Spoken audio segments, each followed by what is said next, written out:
দেখি এদেশের মানুষের মুখের খাবার দ্বিগুণ করেছেন, উৎপাদন দ্বিগুণ করেছেন।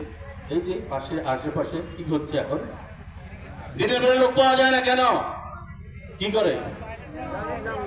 ইরিয়া আবাদ হচ্ছে। এক সময় এই ইরিয়া আবাদ হইতো না, এখানে আউল ধানের আবাদ হইতো, এই সময় এখানে আবাদ হইতো বিদ্রি ধান বলে অনেক সময়, নেই তাই না? হ্যাঁ, সেই ধানের মধ্যে কিন্তু ধানের চেয়ে ঘাস বেশি থাকতো, নিড়ানি দিতে কিন্তু যথেষ্ট কষ্ট করতে হইতো। প্রিয় ভাইরা, তারপরে অত কষ্টের পরেও কিন্তু ধান আসতে 4 মণ 5 মণ বিঘা প্রতি।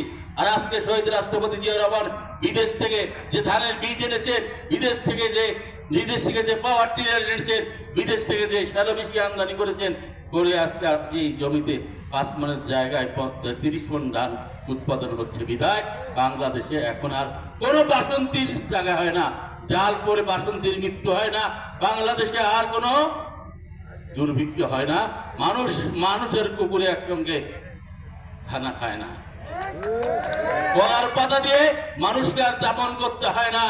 প্রিয় ভাইরা, আমরা মানুষের গীবত গাইতে চাই না, ওই জামাত ইসলামরা বলছে বিধায় উত্তরটা দিয়ে দিলাম, না বললে ওই সম্পর্কে বলতাম না। প্রিয় ভাইরা, অন্যের কথা বলতে চাই না। আমরা ঢাবডাবুডি হাট পার হয় কিছু তো যাওয়ার পরে একটা রাস্তা আছে না, এদিক আসার, এখান দিয়ে আর আসার মাঝখানে একটা ব্রিজ দরকার না? ওই কথা যদি সাহেবের রহমান রানা জানে, তার মনে থাকে যে এইখানকার পুল কালভার্ট, স্কুল কলেজ রাস্তাঘাট মসজিদ মাদ্রাসার কথা মনে নাই, থাকবে না? থাকবে। আমরা একটা কাজ করব, নির্বাচনে আমরা যদি নির্বাচিত হতে পারি, সরকার গঠন হয়, সাইবুর রহমান রানা যদি আপনাদের প্রতিনিধি নির্বাচিত হয়, ওই সংসদে কথা বলতে পারে, প্রত্যেকটা ইউনিয়নে একটি করে সেমিনার হবে, বৈঠক হবে, সেখানে আলোচনা হবে এই ইউনিয়নের কি কি কাজ দরকার, কি কি কাজ আমাদের বাকি আছে।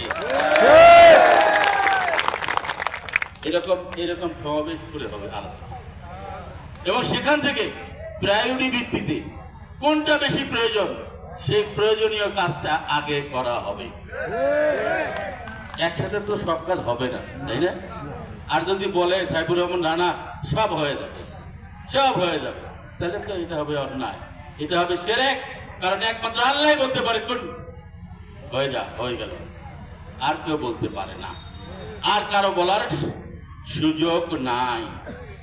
এই জন্য আপনাদের বলতে চাই, আমরা প্রত্যেকটা ইউনিয়নে